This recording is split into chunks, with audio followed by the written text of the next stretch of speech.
Olá meus alunos, tudo bem? Nesse vídeo nós vamos bater um papo sobre os tipos de discurso. Ele é um assunto que ele percorre não só os gêneros que a gente vem estudando, mas também ele pode aparecer em vários outros gêneros textuais. Então no caso esse vídeo será dividido em duas partes. Na primeira, hoje, vocês vão saber um pouco sobre o conceito dos tipos de discurso, o que é um discurso direto, o que é um discurso indireto, o que é um discurso indireto livre, e vamos também ver alguns exemplos práticos. E na próxima aula, aí sim nós vamos começar a ver como esses gêneros, como esse tipo de discurso é aplicado aos gêneros textuais mais diversos, não só o que a gente vem estudando, a reportagem e o artigo de divulgação científica, mas nós também vamos ver como ele se aplica a outros gêneros, como a notícia e alguns textos expositivos. Vamos nessa?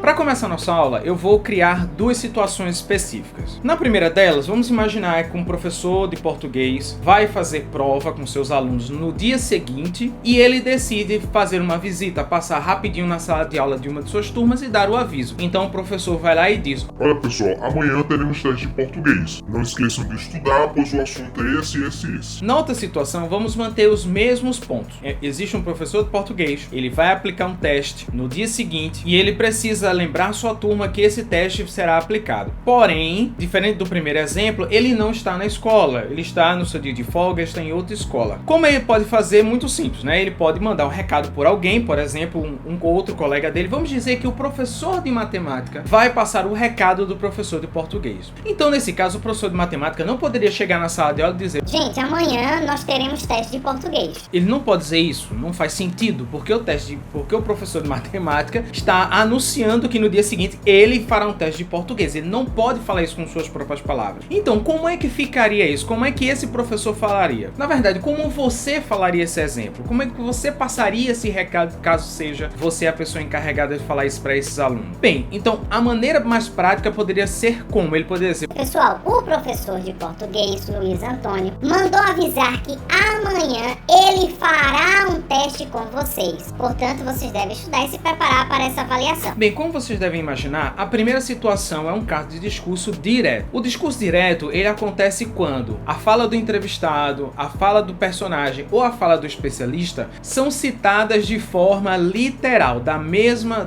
maneira que eles disseram, tintim por tintim, ponto e vírgula nos seus devidos lugares. Por exemplo, Dr. Paulo disse, : daqui a 2 horas tudo estará acabado. O discurso direto, ele tem 3 características. Primeiro, um verbo de dizer, que como no exemplo citado é o verbo disse, ou seja, esse verbo ele é utilizado para anunciar a fala de alguém, que no caso não é o narrador. Dr. Paulo disse é o narrador anunciando para nós leitores que a partir daquele momento não é mais a fala do narrador, e sim a fala do Dr. Paulo. Ele também possui alguns sinais de pontuação como marcas, que no caso do nosso exemplo, 2 pontos e travessão, mas no vídeo da próxima aula nós veremos também que as aspas fazem parte desse tipo de discurso, mas vamos nos manter na aula de hoje. Então, 2 pontos e travessão, e algumas categorias como pronomes, palavras e verbos vão estar todas vinculadas ao contexto do personagem, porque como é o personagem que fala, então neste caso tudo isso vai estar em harmonia com a fala do personagem. Por exemplo, geralmente quando um personagem fala, o personagem sempre usa verbos no presente. Por que que isso acontece? Porque para o personagem, os fatos estão acontecendo naquele momento. Para o narrador que está nos contando a história, caso seja um narrador observador,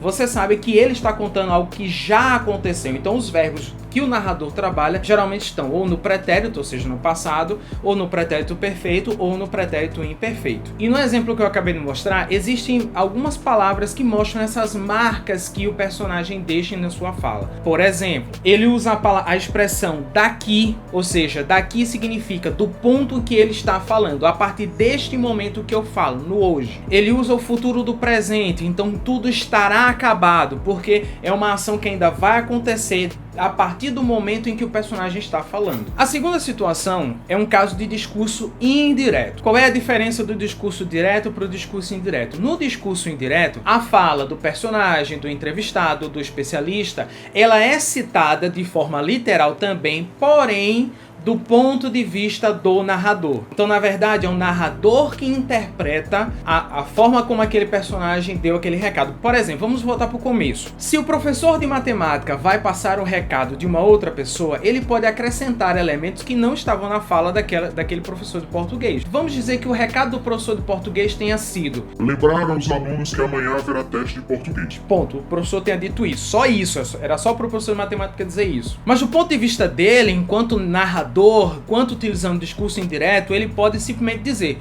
olha, o professor de português mandou lembrar vocês que amanhã tem teste de português e que esse assunto é muito sério, que muitos de vocês estão pendentes na nota. Entende? O professor de matemática pode criar elementos que não estavam no discurso original do personagem. No caso do nosso exemplo, que eu dei agora há pouco, colocando aquela frase no discurso indireto, vai ficar: Dr. Paulo disse que dali a 2 horas tudo estaria acabado. O discurso indireto, ele também tem 3 características. Ele também usa um verbo de dizer, porque é sempre importante, mesmo sendo discurso indireto, mesmo a fala do personagem estando incorporada na fala do narrador da história, deve existir esse verbo que deixa claro o que é o narrador falando, o que é o personagem falando. No exemplo, Dr. Paulo disse que. Outra característica é o uso agora de, em vez de sinais de pontuação, nós temos o uso de conjunções, no caso o que e o se. Então, Dr. Paulo disse que. O se é uma conjunção que vai ser utilizada geralmente com verbos que indicam pergunta, como o verbo perguntar ou o verbo questionar. E a terceira característica é que também, como discurso direto,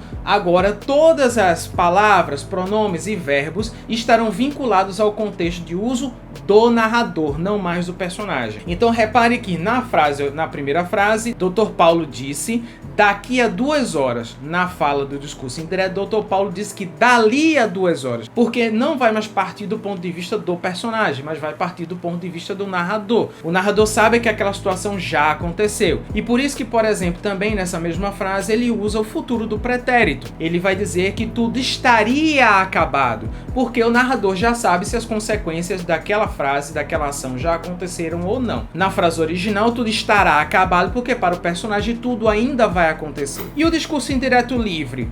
Como o seu próprio nome diz, ele é livre, ele não tem características, não há elementos dentro desse discurso que deixem claro quando é o narrador falando ou quando é a personagem falando. Então, na frase, não há como a gente distinguir personagens e narradores. Tudo fica misturado dentro do mesmo parágrafo e a intenção do autor é, na verdade, essa. A intenção do autor é que nós propositalmente misturemos o discurso de um com o discurso do outro para que a gente se envolva emocionalmente com a situação. O exemplo que eu vou mostrar para vocês é presente, muito utilizado, na verdade, sempre que a gente fala de discurso direto livre, do capítulo 10 do livro Vidas Secas, de Graciliano Ramos, onde ele narra a morte da cachorrinha baleia. Então esse fragmento que você vai ver agora é um pedacinho dele. Repare que dentro desse trecho, o narrador escrevendo o que acontece com baleia e os sentimentos e pensamentos de baleia estão tão misturados que não permitem pra gente ter uma pausa emocional. Então, se isso fosse colocado no discurso direto, você vai ver mais à frente, isso vai causar uma quebra das emoções que o narrador quer passar. Então, essa mistura é para fazer com que a gente não tenha tempo, que as emoções nos dominem. Isso é importante entender, gente, neste caso deste livro. Baleia encostava a cabecinha fatigada na pedra. A pedra estava fria. Certamente Sinha Vitória tinha deixado o fogo apagar-se muito cedo. Baleia queria dormir e lamberia as mãos de Fabiano, um Fabiano enorme. As crianças se espojariam com ela.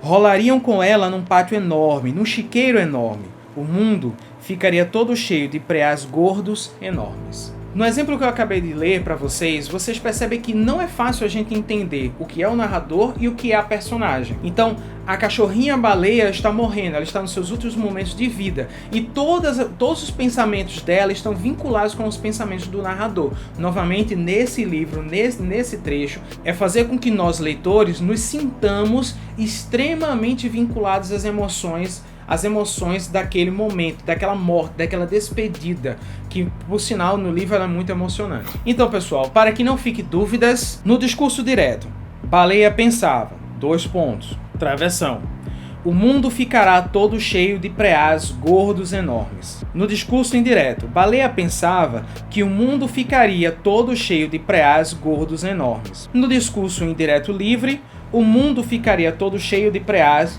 gordos enormes. Bem, pessoal, espero que vocês tenham gostado da aula de hoje. Como eu disse, essa aula é dividida em 2 partes, mas isso não significa dizer que não tem exercício. Tem exercício sim. Então, na descrição desse vídeo já tem um exercício para vocês começarem a compreender essa introdução que nós fizemos aos tipos de discurso: direto, indireto e indireto livre. Lembrando que se você por acaso perdeu qualquer aula, você viu que aqui em cima...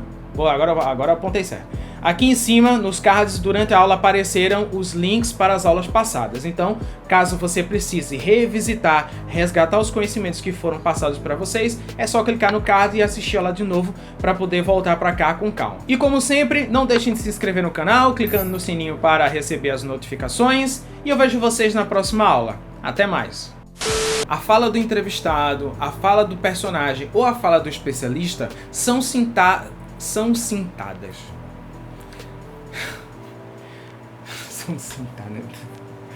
Ai, ai.